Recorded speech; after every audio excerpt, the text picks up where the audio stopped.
한 해를 시작하면 특별히 신앙인들은 한 해는 더욱더 주님을 잘 섬기고 또 하나님의 일 가운데 순종함으로 하나님을 위한 나의 삶이 헌신으로 드려지기를 결단하곤 합니다. 2014년을 시작하면서 교교에 큰 논란거리로 제공하고 있는 한 사람이 있습니다. 아주사라는 그 신학교가 캘리포니아 LA에 있는데요. 아주사와 풀러의 신학교로 교수로 재직하였던 라이언 베일이라는 분이 계십니다. 이분이 잘못된 가르침으로 말미암아 두 신학교에서 그리고 속해 있는 교단에서 해임이 되게 됐다고 합니다. 해임이 되게 되니까 2014년은 그러면 거기에 대한 그 마음의 분노 가운데 2014년 한 해 동안은 A year without God, 하나님 없이 한 해 동안 내가 살아보리라는 새 결단을 발표를 했습니다. 그리고 자기 자신의 그 인터넷 블로그를 통해서 1월 1일부터 하루에 한 번씩 말씀도 상고하지 않고 기도도 하지 않고 교회도 가지 않고 또 여러 상황 가운데 하나님의 이름을 언급도 하지 않는 불신자의 삶으로 내가 어떻게 살아가고 있는지 자기의 삶을 지금 인터넷 블로그로 이렇게 올리고 있습니다. 전공이 신학이다 보니 어떠한 신학교에서도 이 사람을 하이어하지 않습니다. 그래서 요즘 생활고에 겪고 있는데요. 생활고에 겪고 있다라고 하는 인터넷 블로그에 올리게 되니까 Friendly Atheist, 그 오른쪽에 있는 사람이 그 담당자인데 그 친절한 불신자라는 그룹을 가지고 있는 이 단체에서 이 사람을 위해서 헌금을 거뒀습니다. 그래서 17,000불을 헌금해서 줬다고 합니다. 하나님 없이 1년 동안 살겠다고 하니까 믿지 않는 사람들이 헌금을 걷어가지고 이 사람에게 준 것입니다. 상당히 이해하기 어려운 매우 난해한 영적인 혼란을 주는 그러한 사건입니다. 오늘 본문에 보면 지금도 영적으로 혼란하지만 당대 최고로 영적으로 혼란하였던 아테네에 바울이 가서 하나님의 말씀을 증거하는 그 장면이 나와 있습니다. 아테네는 당시의 최고의 지성들, 최고의 명예, 최고의 부를 자랑하던 도시였습니다. 왼쪽에 나와 있는 파르테논 신전을 비롯하여 수많은 신전들이 그 가운데 있었고 소크라테스나 플라톤이나 아레스토텔레스 같은 그 스쿨이라고 불리우는 많은 학파들이 이 가운데 아카데미를 이루어서 철학을 가르치는 아주 문화의 가장 최고의 전당지로 뽑히는 곳이었다는 것입니다. 오른쪽에 있는 아테나라는 신의 이름을 따서 다른 어떠한 신보다도 막강한 영향력이 있는 문화를 배우고 싶고 학문을 배우고 싶어하면 이곳에 와서 너희가 배우라고 주장할 만큼 그레코로만 시대의 가장 유력한 도시 중에 하나가 바로 아테네였던 것입니다. 16절과 17절에 보니 바울이 이 도시에 가보니까 우상이 한두 군데가 아닙니다. 우상이 가득한 것을 보며 야, 참 잘 지었다라고 한 것이 아니라 경로했다라고 본문에 나와 있습니다. 격분했다라고 나와 있습니다. 하나님을 섬겨야 되는데 수많은 우상들로 가득한 이곳, 당시의 속담에 보면 아테네는 사람보다 신이 더 많다라는 속담이 있을 정도로 수많은 우상의 전들이 있었는데 거기에가 마음의 분노 가운데, 거룩한 분노 가운데 복음을 증거하기 시작한 것입니다. 처음에는 회당에서 유대인들에게 복음을 증거합니다. 기독교에 관심이 있는 구약의 약속을 지키고 소망하던 경건한 자들에게 말씀을 증거합니다. 더 나아가 시장에서 닥치는 대로 만나는 사람에게 복음을 증거하는 변론을 하게 된 것입니다. 왜 아테네에 이렇게 우상들이 많이 있었을까요? 우상들이 많이 있었던 이유는 하나의 진리가 아니라 시대와 상황에 따라 변하는 변화무쌍한 철학자들이 워낙 많이 있고 인간이 지어내는 신화가 계속 변경이 되기 때문에 오늘 그 여자분들의 옷의 유행이 바뀌는 것처럼 흔들리는 그러한 삶 가운데 수많은 우상들이 계속 만들어지고 있었기 때문에 우상이 많았던 것입니다. 절대 진리를 상징하는 아르케라는 진리를 찾기 위해 소크라테스는 본래 그것은 덕이다라는 아레테라고 말을 했습니다. 플라톤은 그것은 이데아다라고 말을 했습니다. 아리스토텔레스는 그게 아니라 에센티아, 본질이다라고 말을 했습니다. 스토아에 있는 사람들은 그것은 윤리이며 논리인 로고스, 이성이다라고 말을 한 것입니다. 워낙 주장하는 학자들도 많이 있고 그 사람이 죽으면 또 다른 학자가 또 다른 것을 증거하고 계속 변화되다 보니까 21절에 보면 아덴 사람과 아테네에 있는 사람들은 무엇에 집중을 했습니까? 가장 새로운 것을 말하고 듣는 것 외에는 달리 시간을 쓰지 않았더라. 내가 지금 듣고 있는 것에 과거에 배웠던 것에 집착하는 것이 아니라 또 다른 것이 분명히 있다는 생각으로 계속해서 새로운 것을 듣는데 집중하며 살았다라는 것입니다. 오늘 본문 18절에 보면 바울이 당대의 많은 철학자들 두 개의 학파 사람들과 부딪히며 변론을 했다라고 나와 있습니다. 대표적인 당시의 학파는 18절에 나와 있는 것처럼 왼쪽에 에피큐리우스의 그 사상을 따르는 에피큐리안들이 있습니다. 내일 영혼에 관한 관심이 아닌 오늘 나의 마음, 나의 정욕대로 살아가는 탐미주의이며 향락주의를 가르쳤던 것입니다. 그래서 네 마음이 시키는 대로 하고 네가 원하는 대로 다 하라라는 것입니다. 죽으면 끝나기 때문에 오늘 먹고 마시고 즐겁게 사는 것이 인생의 가장 좋은 것이다라는 것입니다. 우리 휴스턴 지역에 에피큐리언이라는 슈퍼마켓 있지 않습니까? 여기에서 이름을 딴 것입니다. 오른쪽에 스토아 사람들이 있었다라고 나와 있습니다. 스토아 학파들, 제노의 가르침을 따라 자연의 이치를 연구하고 논리를 만들며 그 가운데 윤리를 발전하는 것입니다. 그래도 에피큐리안보다는 그래도 논리적이며 내일을 염려하고 그리고 다른 사람과 더불어 살기를 원하는 윤리가 이 학파 가운데는 있었던 것입니다. 바울 사도가 1세기에 사역을 할 때 최고의 스토아 학파의 학자는 오른쪽에 있는 세네카라는 사람이었습니다. 그래서 도덕을 중시하고 사람들에게 폐를 끼치지 않고 실버를 다른 사람이 하기 싫어하는 거 내가 하기 싫어하는 거 다른 사람도 하기 싫어하기 때문에 같이 더불어 사는 많은 윤리들이 이 가운데 나아가게 된 것입니다. 어떻게 보면 전도하기가 매우 애매하고 어려운 상황으로 포기할 수도 있었을 것입니다. 내가 어떻게 논리와 윤리와 철학의 최고봉들이 있는 문화의 중심지인 아테네에서 복음을 증거하는가, 뒤로 물러갈 수도 있고 포기할 수도 있었던 그러한 상황이었다라는 것입니다. 그런데 오늘 18절에 보니까요, 바울 사도가 예수님과 부활에 대해 가감없이 증거를 하게 되니까 오히려 이렇게 다른 철학에 익숙해 있던 사람들이 그 복음을 듣고자 했다라고 말하고 있습니다. 이 말쟁이가 무슨 말을 하고자 하느냐 하고 어떤 사람들은 바울이 예수와 부활을 전했기 때문에 더 말을 듣기를 원했다라고 나와 있습니다. 말쟁이, 오늘날 기독교인들을 말쟁이라고 좀 폄하하는 말이 있죠. 말은 참 잘한다는 말 하지 않습니까? 말쟁이라는 뜻은 당시에 철학자들을 폄하하는 속어였습니다. 씨앗의 길거리에 있는 씨앗을 새가 날아가면서 보다가 더러운 것은 먹지 않고 씨앗만 딱 골라 먹는 것처럼 말에 있어서 말의 앞뒤가 탁탁 좋은 것만 붙여가지고요 말이 된다라는 뜻입니다. 철학자들은 그러한 삶이었다라는 것이죠.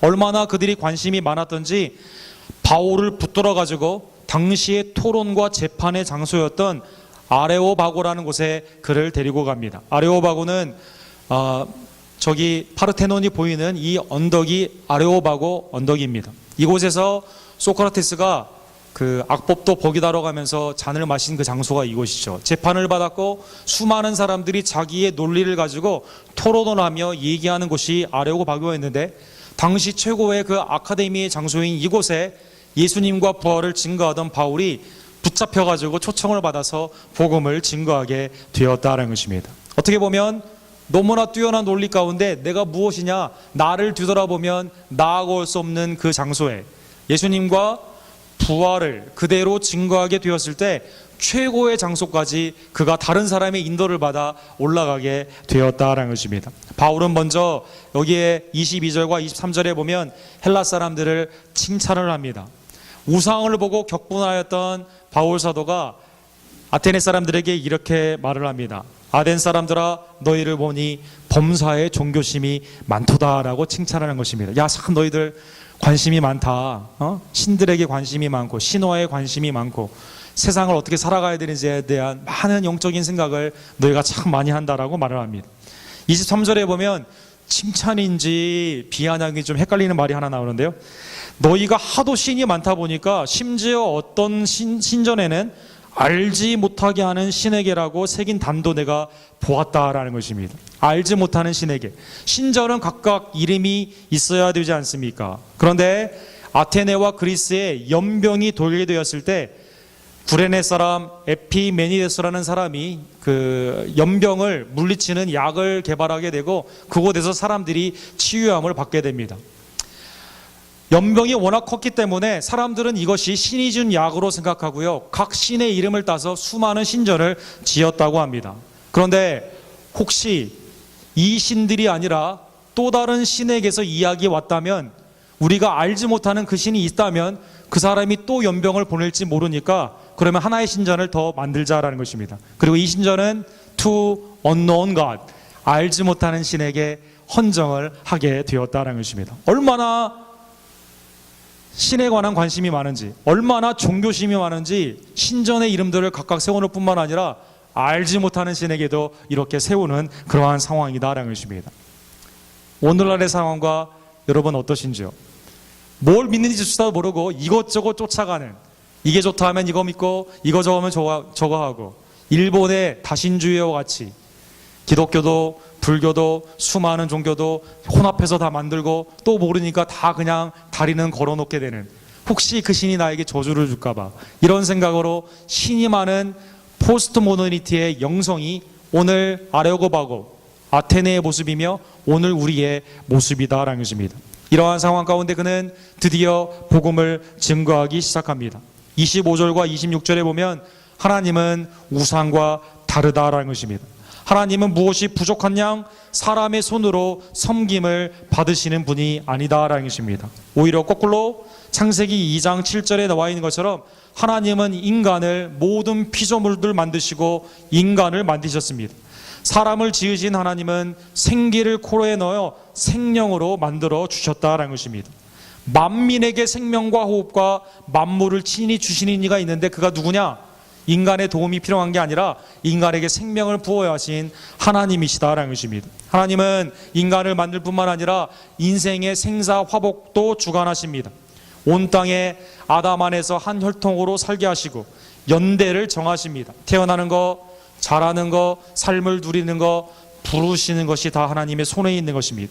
인생의 경계, 나라에 서고 나라에 패망하는 흥망성쇠를 하나님이 다 주관하신다라는 것입니다. 그래서 우상처럼 하나님이 우리에게 뭔가 빼앗아 가려고 또 복음을 증거하는구나, 새로운 철학을 증거하는구나 생각하지 말라라는 것입니다. 당시 이 복음은 아테네에 있는 사람들에게 매우 충격적인 사실이었습니다. 아테네에 있는 사람들이 디벨롭한 것은 그 유명한 그리스 신화입니다. 그리스도의 신화에 보면 12개의 큰 메이저 신이 있죠.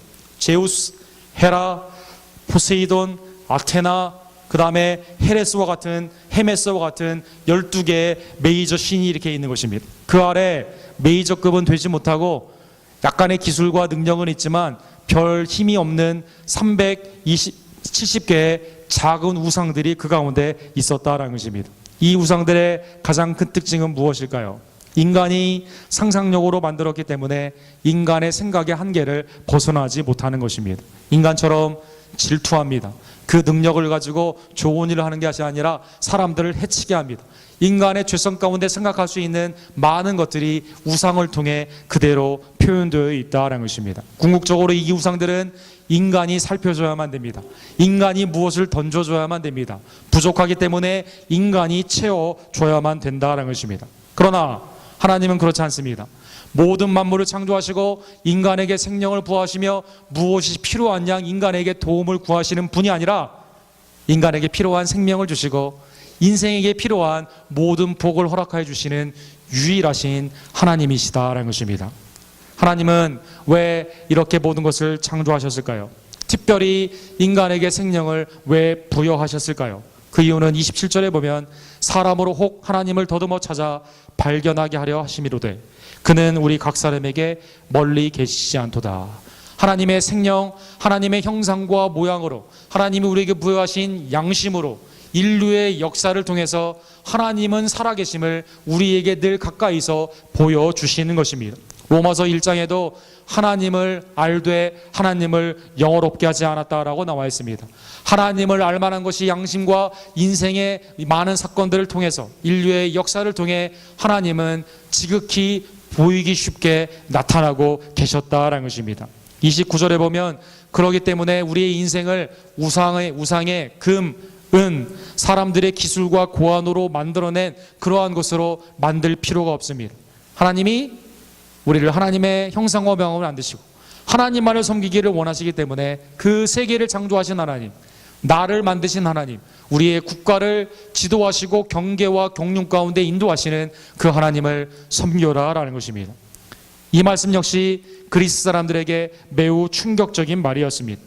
헬라 철학의 아버지라고 불리우는 테일스라는 BC 6세기의 철학자가 있습니다.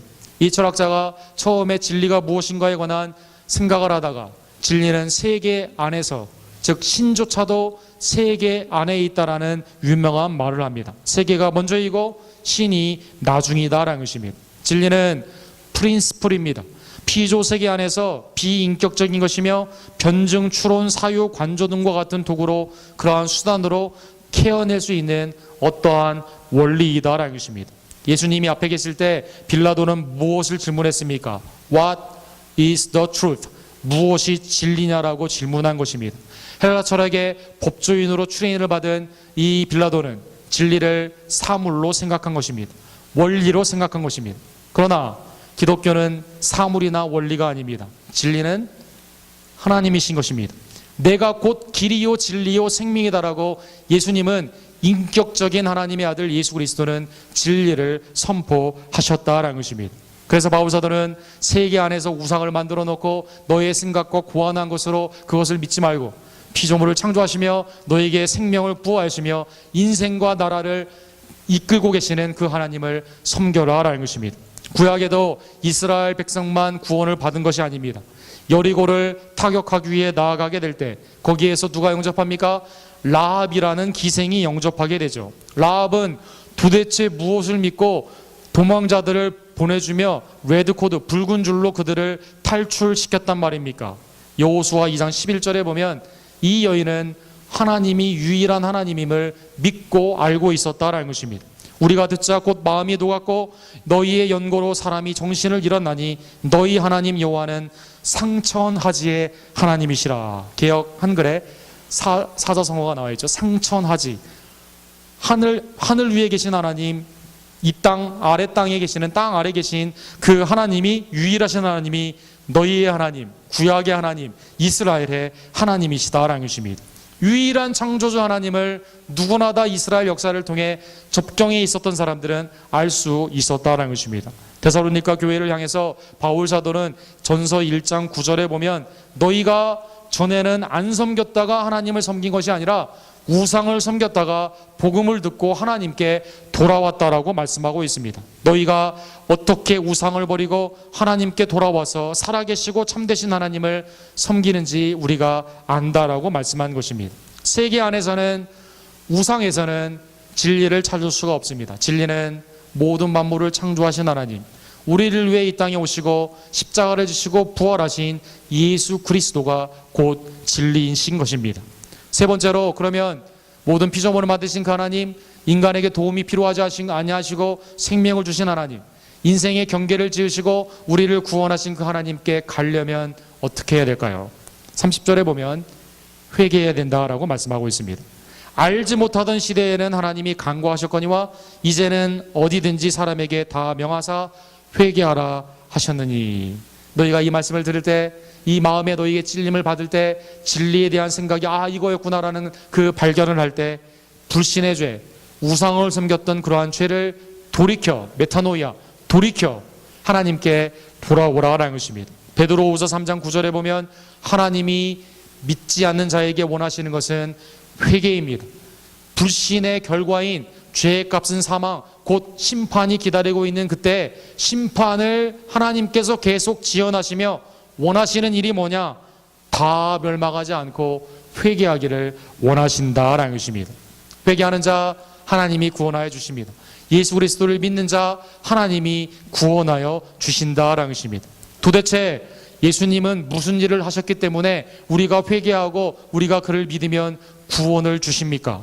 31절에 보면 그것은 예수 그리스도가 우리를 위해 죽으시고 다시 부활하셨기 때문인 것입니다. 이는 정하신 사람으로 하여금 천하를 공의로 심판하신 날을 작정하시고 이에 그를 죽은 자 가운데서 다시 살리신 것으로 모든 사람에게 믿을 만한 증거를 주셨습니다. 그리스도께서 우리를 위해 죽으시고 우리를 위해 부활하셨기 때문에 그를 믿는 자에게 하나님은 공의의 심판 가운데서 우리의 죄를 그리스도로 말미암아 사하여 주시고 하나님의 백성으로 구원하여 주시는 것입니다. 사도행전 3장 19절에도 그러므로 너희가 회개하고 돌이켜 너희 죄 없이 함을 받아라. 이같이 하면 새롭게 되는 날이 주 앞으로부터 이를 것이다 라고 약속하여 주신 것입니다. 사랑하는 성도 여러분, 아레고바와 같은 이러한 세상에 살아가는 우리들, 복음 전도의 현재 상황 가운데 90% 이상의 선교는 우리보다 못 사는 사람, 생활이 어려운 사람을 향한 하향지향적인 구제와 더불어 복음을 하는 사역인데요. 오늘 본문에 보면 우리보다 훨씬 지식적으로 뛰어나고 문화적으로 훨씬 앞서 있으며 명예와 부를 누리고 있던 그러한 아테네에 가서도 바울 사도가 담대히 무엇을 증거했습니까?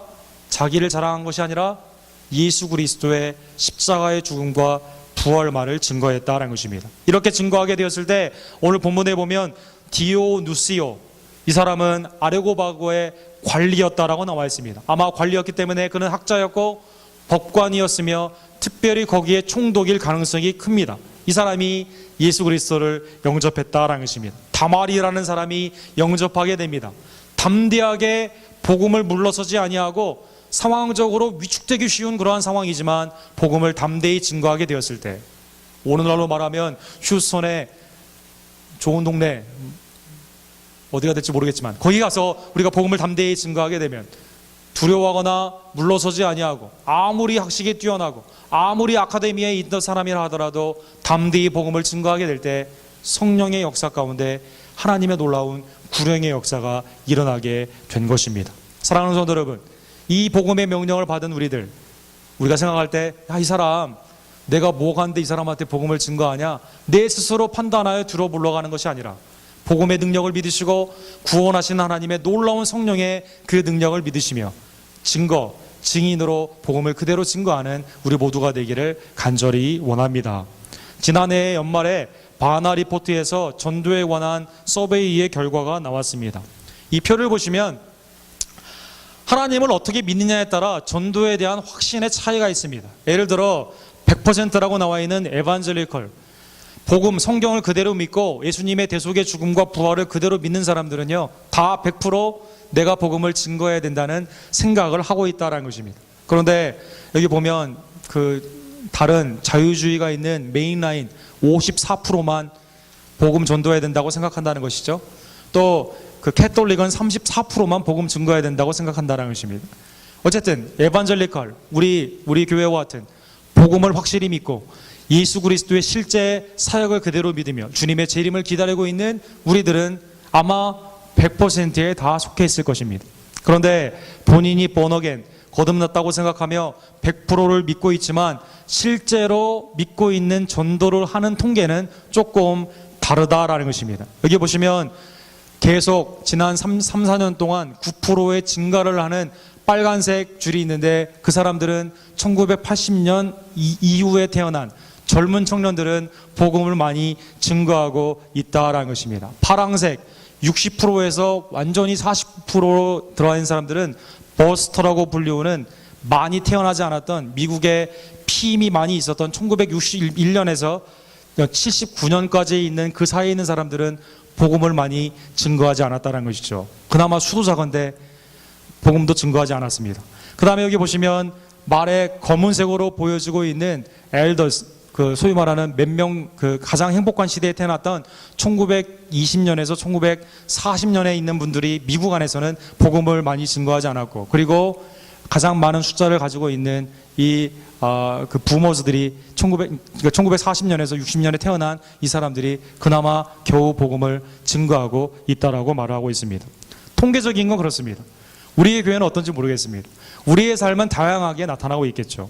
100% 아마 제가 믿기로는 복음을 우리가 온전히 믿는 성도들이라면 100%다 복음의 증거를 해야 된다는 생각은 하고 있을 것입니다. 그런데 무엇이 문제인지 복음을 지금 증거하지 못하고 있다면 오늘 본문의 말씀을 다시 한번 기억하시면서 인간의 자랑하는 것이 아니라 증인은 무엇이에요? 법정에서 내가 본 것을 nothing but the truth, 진리만을 말하는 것이, 보고 들은 것을 그대로 말하는 것이 증인이다라는 것이죠. 여러분과 제가 예수님의 구속의 사건, 부활의 사건, 예수님의 우리를 향하신 놀라운 구원의 사건을 그대로 믿고 그것을 그대로 증거하는 증인의 삶을 살아가는 2013년이 되기를 간절히 원합니다. 로봇다리 수영선수라고 불리우는 김세진이라는 그 학생이 있습니다. 날 때 그 랍스터 핸드하고 그 발이라고 해서 발과 손이, 발은 없고요, 손은 이렇게 두 개밖에 되지 않는 아주 날 때의 어떤 그 결함으로 말미암아 어렵게 태어난 아이라고 합니다. 사람들은 갖다 버려라, 외국에 입양해라, 여러 가지라고 하는 상황 가운데 한국의 양종숙 집사님이라는 분이 이 아이를 이렇게 입양을 하여서 키우게 했다고 합니다. 그리고 이 아이에게 다른 것이 아닌 예수 그리스도를 믿게 하고 복음을 증거하며, 네가 이렇게 만들어진 것은 다 이유가 있으며 그것은 하나님의 영광을 위한 것이라는 것을 아이에게 그 정체성을 심어줬다고 합니다. 아이가 원하는 것은 수많은 스포츠를 얘가 좋아하는데 그것을 한 번도 말리지 않고 20여 개의 스포츠를 시켰다고 합니다. 그런데 16번째 시도하는 운동이 수영인데요, 수영에 남다른 재주가 있었다고 합니다. 그래서 수영 선수로 계속 운전을 시켜서 지금 장애우에 있는 많은 그 수영대회, 심지어 허드슨강을 넘어가는 그 어려운 그러한 수영대회에서도 많은 입상을 하는, 그래서 이 아이를요 서울시에서 서울시 대사로 했습니다. 이 아이를 모슬렘 나라에서 초청을 해가지고 이 아이에 대해 강연을 시키게 된 것입니다. 버려진 아이, 죽을 아이, 인생에 희망이 없던 이 아이가 그리스도로 말미암아 주님께 나아가게 될 때 지금은 모슬렘 국가의 국회에서도 연설을 하고 아이들에게 희망을 주고 그곳에서 뭘 전합니까? 다른 것이 아닌 그리스도를 증거하는 아름다운 사역자로 되게 되었다는 것입니다. 사랑하는 성도 여러분, 우리가 생각하는 장애, 우리가 생각하는 나는 안 된다는 것은 하나님의 능력을 불신하는 것입니다.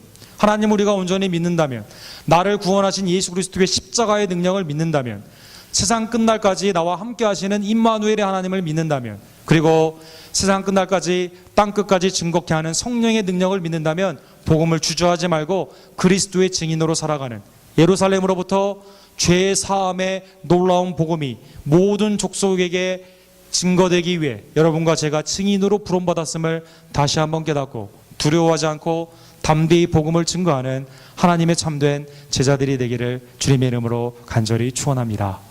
기도하겠습니다. 사랑의 하나님 아버지, 감사합니다. 복음을 증거해야 되는 그 명령은 우리가 잘 알고 있지만 상황에 따라, 사람에 따라 복음을 주저하고 부끄러워할 때가 얼마나 많았던지요. 그러나 복음에는 유대인이나 헬라인이나 구원하시는 하나님의 능력이기에 바울사들은 아테네에서도 아레고바고에서도 담대히 예수님과 부활을 증거하였습니다. 하나님, 예수님의 놀라운 구속의 십자가, 부활의 아름다운 사건을 그대로 증거하는 예수 그리스도의 증인들이 되기를 간절히 원합니다. 이를 위해 기도하며 성령의 충만함을 받으며 담대한 믿음으로 세상을 이겨나가며 세상을 향해서 포기하지 아니하고 복음의 대상자로, 구원의 대상자로 회개케 하며 복음을 믿게 하는 이 아름다운 복음의 통로가 되는, 축복의 통로가 되는 우리 언덕교회 모든 성도님들 될 수 있도록 역사하여 주시옵소서. 학업이나 직장이나 삶 가운데 뒤로 물러가지 아니하고 복음 가운데 전진하는 모든 성도님들이 될 수 있도록 성령님 이 시간 능력을 더하여 주시옵소서. 예수 그리스도의 이름으로 간절히 기도드립니다. 아멘.